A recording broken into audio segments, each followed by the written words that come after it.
Hello, everybody, and welcome to this week's. Welcome to this week's video. I'm listening to Tchaikovsky Symphony Number 5, the first movement, and I'm 8 minutes in, and it's just got to the big brass orchestra back and forth bit. It was quite comedically timed, somewhat. Anyway, welcome to this week's video, in which we will be looking at a derivation of the Feynman path integral through the methods of time slicing, and then there'll be bits and bobs, Gaussian, an integral eventually, probably at some point.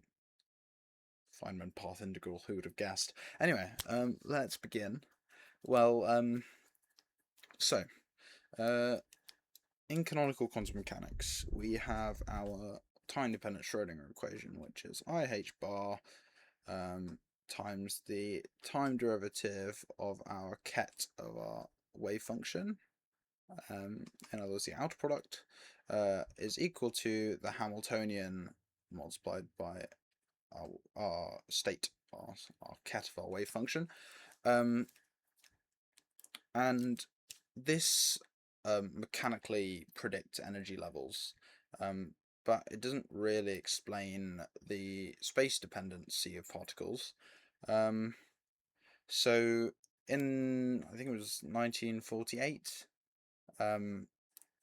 Feynman tried to reimagine QM by, instead of asking what is the probability of a particle at some time, he asked, well, what is the probability of a particle starting at a point x initial to end up at a point x final between an initial and a final time, and instead of doing differential equations, which is was the common approach, Feynman proved this, well, as you're going to see, through the methods of a propagator, through time slicing. He said that the particle visits every conceivable path simultaneously, and the wave function collapsing is it choosing the most simple path to go along, which of course doesn't make any sense, but it makes complete physical mathematical sense, which is the aim of this. Well, how does it make mathematical sense?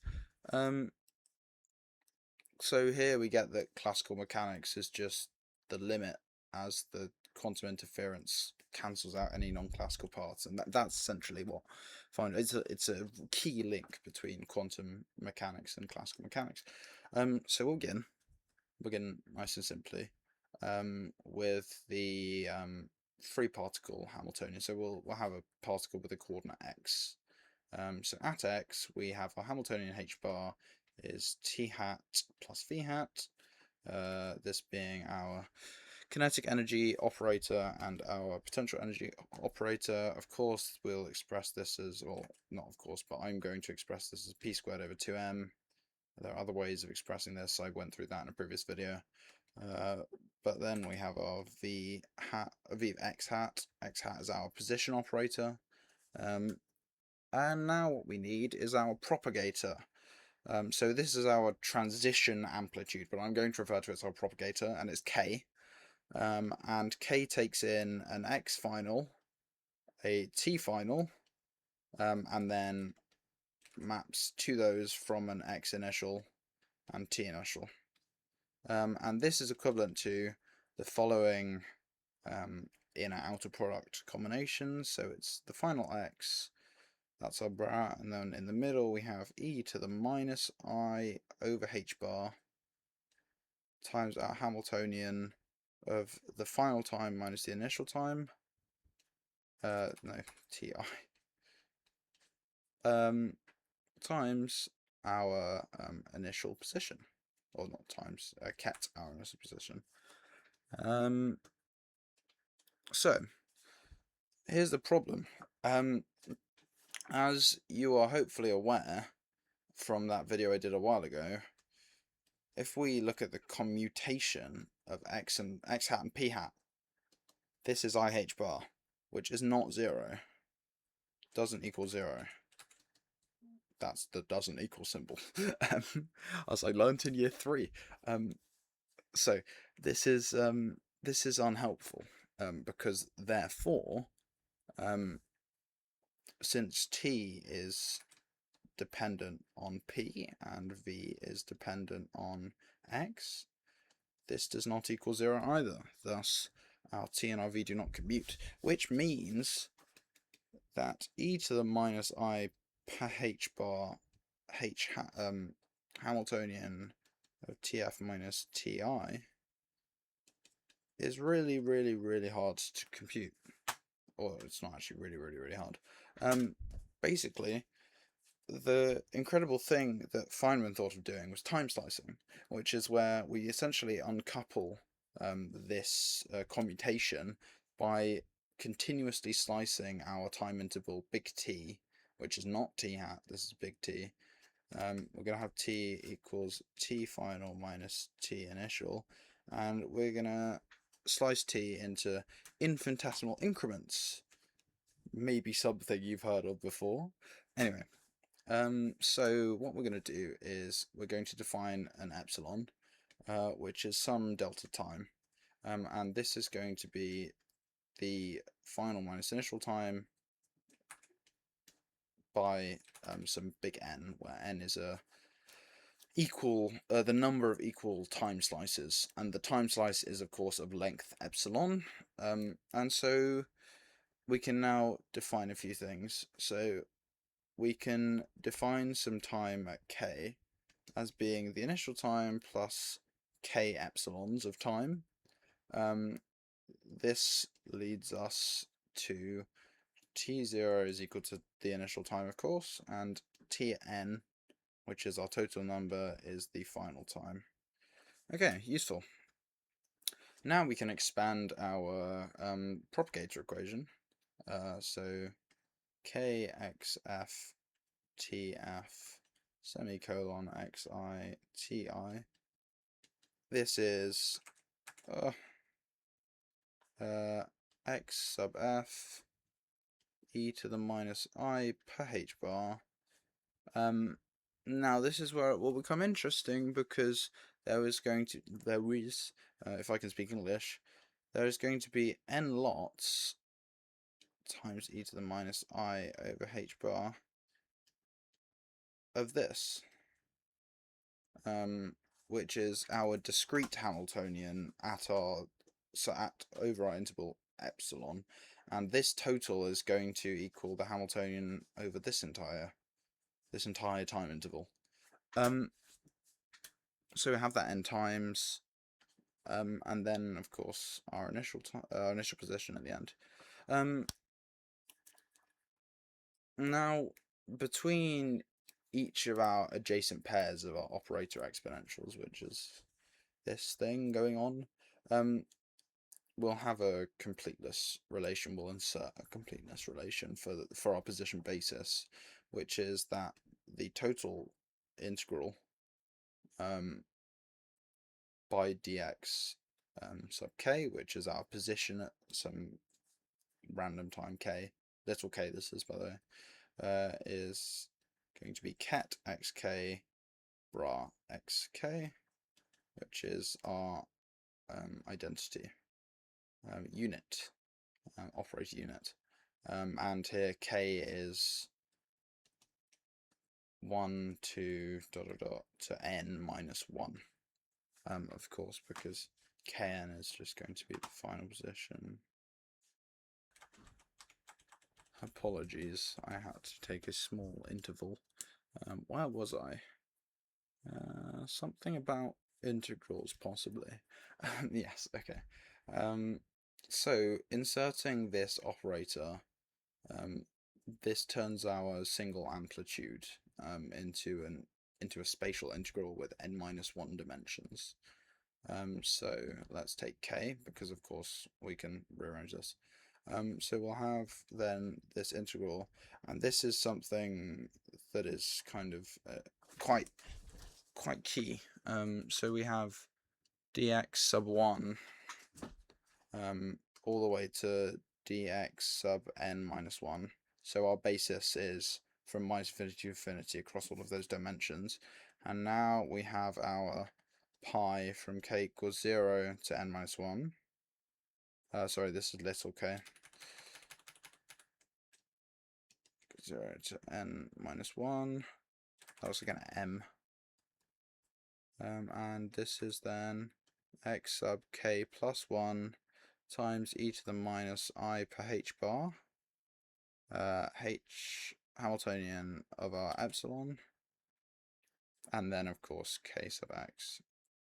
And this is simply what we have up there, but we're able to insert in one of these spatial integrals between each e to the sorry, it's just got it to the it's got it to the very loud bit of the Tchaikovsky. Probably slightly unhelpful for me to have that playing in the background. It's a very good recording. It's Petrenko with the Berlin Phil in 2020.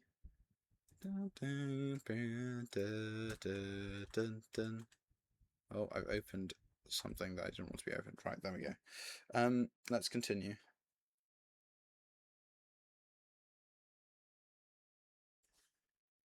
At some point. Oh, there we go. The nerve-wracking pizzicato part that I kept getting wrong in rehearsal. Anyway, let us define boundary conditions. X0 is equivalent to our initial, and xn is still equivalent to our final position. Now we really ought to define a short step, and we'll do that through a single time step kernel, and that's going to be big U, which is per k plus 1 k, and this is roughly equal to the following: x k plus 1 times e to the minus I per h bar, and inside we're going to have our p hat per 2m plus v of x hat epsilon. This is our Hamiltonian, of course, xk. So this takes in our k and our k plus 1 steps. Now, this is one that is going to be speakings for my mouth. We are going to we're going to look at this. In fact, I'm going to go backwards. We're going to write this as e to the minus I per h bar t hat minus v hat times epsilon. Now, epsilon is infinitesimally small, so we can use the Baker-Campbell-Hausdorff-Trotter product formula, which says that this is e to the minus I, well, this is e to the minus I h bar t hat epsilon times e to the minus I per h bar v hat epsilon, and then the commutation of these, e to the minus I believe it's c squared, no, epsilon squared, sorry. Struggle to remind handwriting. Where do we get the c from? Nobody knows. Epsilon squared per 2h bar squared t hat v hat commutated, and then this becomes error terms, so it's e to the minus I per h bar t hat epsilon e to the minus I per h bar v hat epsilon plus error terms epsilon squared. And again, be aware this is roughly equal to. So now we go back to our kernel U, which takes k plus 1 and k, and this is roughly equal to k x of k plus 1.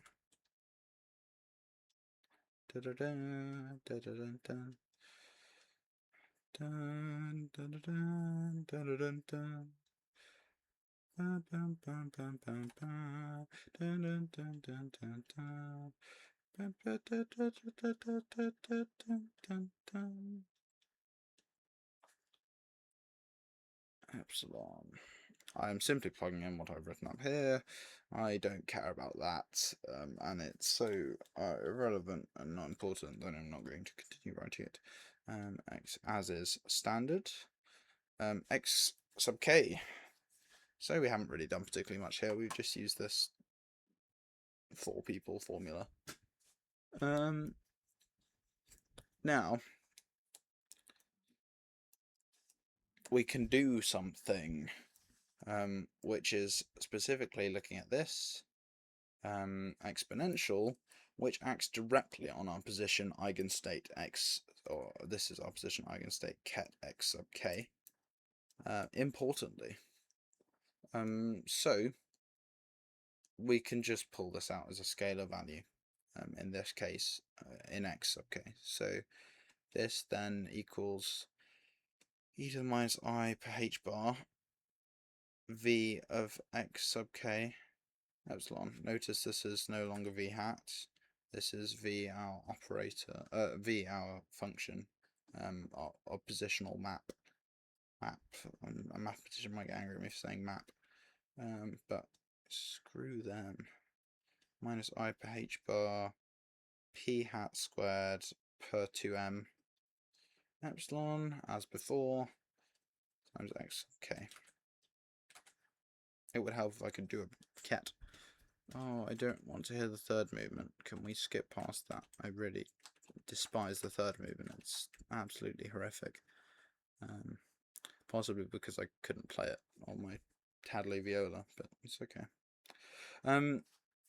Let's use our completeness relation to resolve our momentum operator. Well, we have minus infinity to infinity, dp sub k, p sub k, that's not right, p sub k equals I.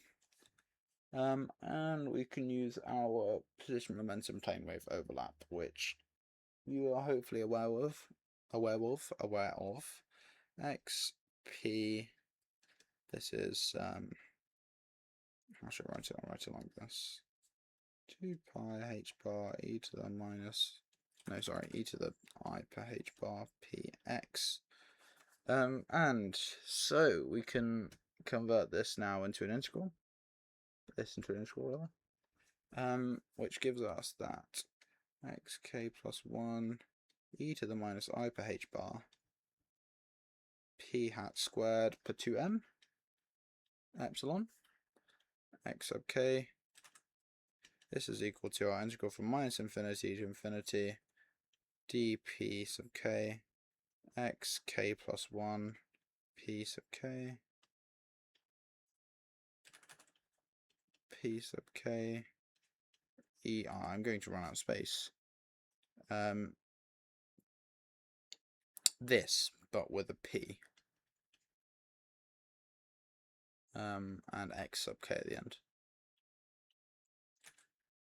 because this here adjusts for placing a p sub k in there.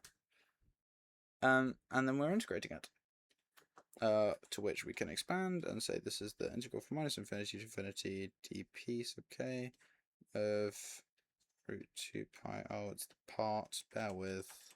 No. I will not listen to that nonsense. E to the I per h bar p sub k x sub k plus 1 down there. Nice. E to the minus I per h bar p squared sub k per 2m epsilon times another root 2 pi h bar e to the minus I per h bar p sub k x sub k. And we can of course pull some things out of here. Those will both multiply, so this is going to be 1 over 2 pi h bar integral from minus infinity to infinity dp sub k of our exponential. I'll do it in a nice bracket, sure. So I've done on my notes. H bar p sub k xk plus 1 minus xk minus p squared sub k over 2m epsilon. Wonderful. And we are very, very, very close to having something useful. Which is,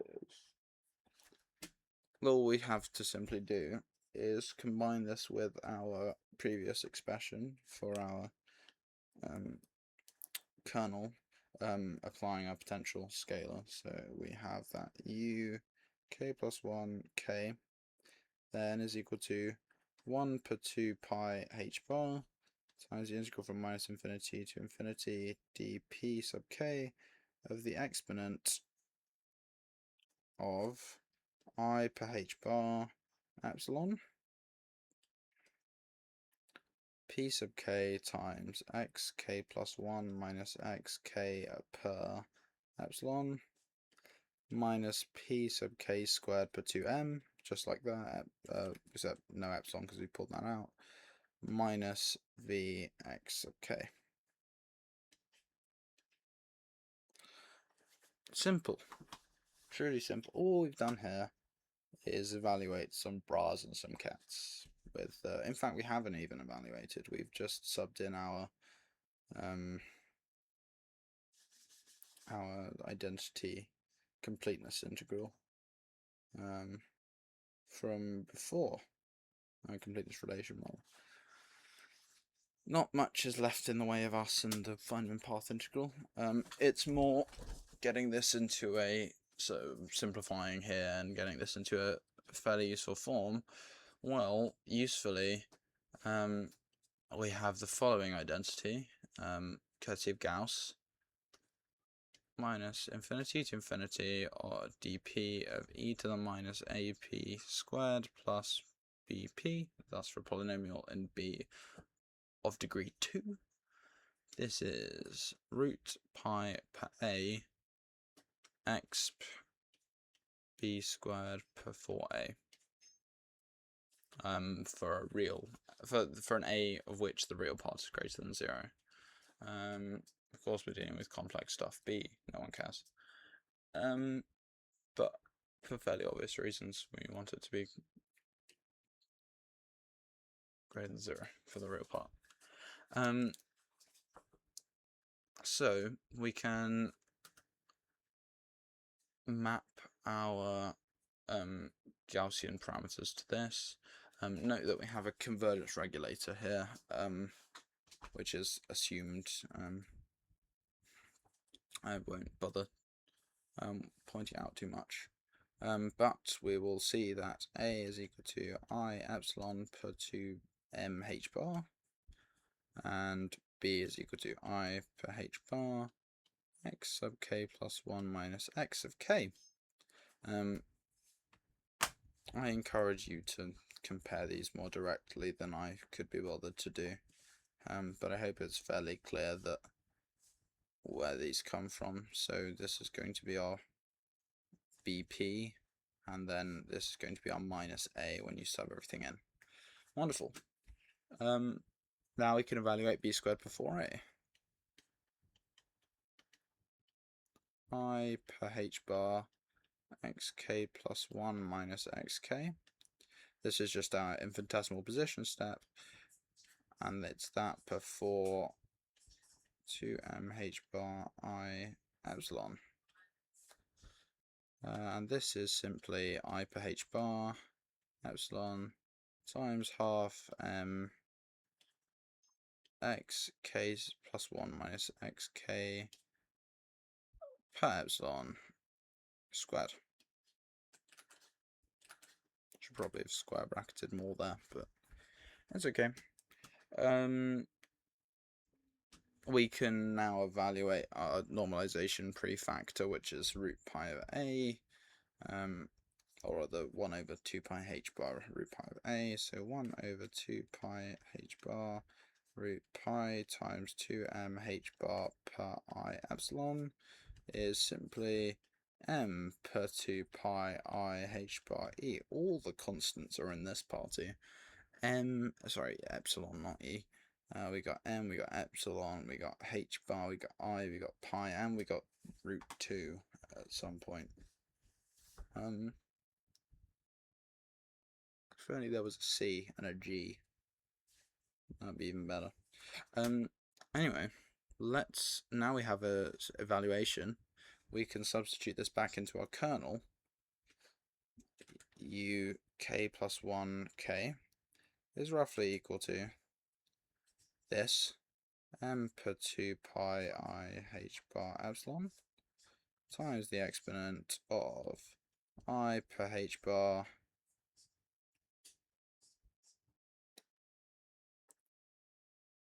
times epsilon times half m x k plus 1 minus x k per 2 squared minus v x sub k.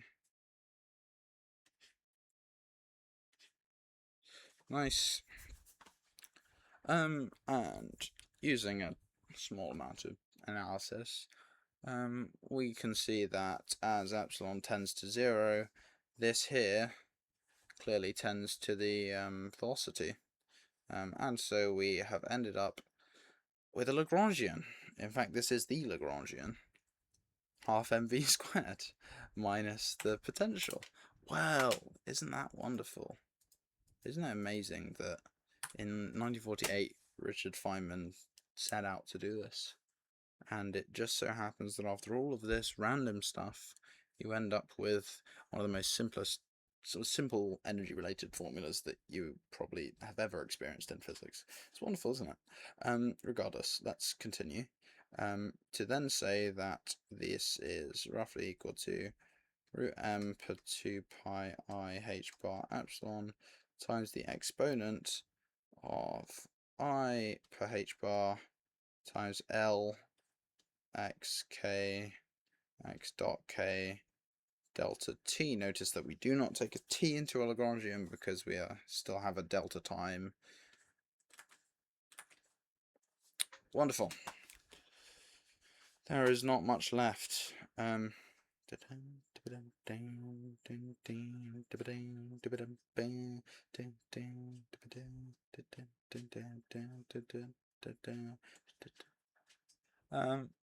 don't think I'm going to go into too much detail. I was planning to go into quite a bit more, but I don't think that would be productive.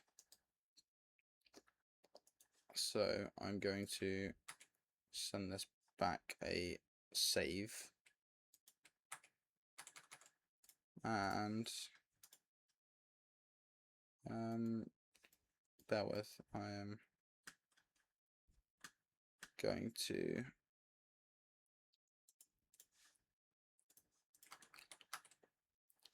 look at my old notes, because I can do that, because I'm cool like that. That's all done. Brill. So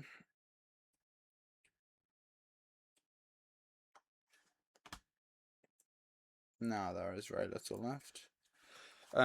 Let's combine our stuff back into a propagator. Well, might remind you of our propagator being k of xf tf xi ti,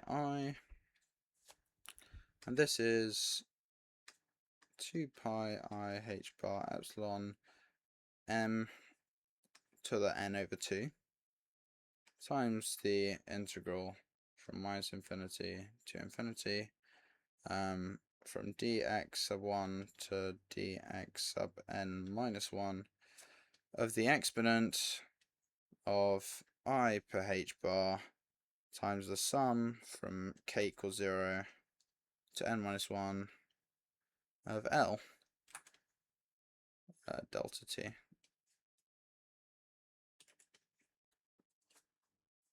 Notice here that we are summing over all our delta t's, and this is to the n over 2 to include within that sum. Well, we can look at our continuum limit as n goes to infinity, thus epsilon goes to 0. Well, what do we get there? Let's look at this term first. So this is the limit as n approaches infinity. Oh, I remember playing this part, it's good fun. k equals 0 to m minus 1 of L delta t. This is simply our integral from our initial time to our final time of L x dot dt. Oh, well, this is something that we might remember as the classical action functional. Of course. X of t.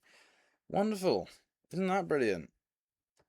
Now, there's one more, a couple of minutes. Oh, I've just gone to the end. Well, I'm going to have to repeat, depending on how much time I have left. Right, we'll go from 8 minutes. Oh, this is a good bit. Well, that's nice, isn't it? Now I can look at the second part. Well, we're going to look at the product of our spatial integrals over all the time. We are going to use this to define the path integral measure, which is this mathcal d, which is this thing, dx of t, and this is our limit as n goes to infinity of m per 2 pi I h bar epsilon to the n over 2 times the integral from minus infinity to infinity dx1 to dxn minus 1. That's how we'll define that, and this is simply to simplify things down. Well, we've kind of tackled all the parts of the equation now, and we can be left with the wonderful Feynman path integral formulation, which is x sub f t sub f x sub I t sub I being equal to the integral dx of t times the, or rather of the exponent of I per h bar s of x of t. And of course, this gives us the well-known result that the probability amplitude to go from x, the initial position xi, to the final position xf, be the sum over all possible paths xt, where each trajectory contributes a phase factor proportional to its action. So if it has a massive action, it will contribute less of a phase factor. If it has a more reasonable action, well, not massive, if it's a classically unlikely path, it's much less likely. If it's a classically less likely path, it's much more likely. A classically more likely path is much more likely. Whoa, that was quite a fun one in my opinion. It's very satisfying, and Feynman does a good job of not making quantum physics as scary, or quantum mechanics as scary as I think it seems to have a reputation as being. But yeah, it's not too complex. It's just some fundamental theorem of calculus, F equals ma, you know. Anyway, with that, I hope you have enjoyed this video. I hope you've got something interesting out of it, and I'll be back next week doing something different. I'm not too sure, but yeah, that is how you derive the Feynman path integral formulation. See you next week. Goodbye.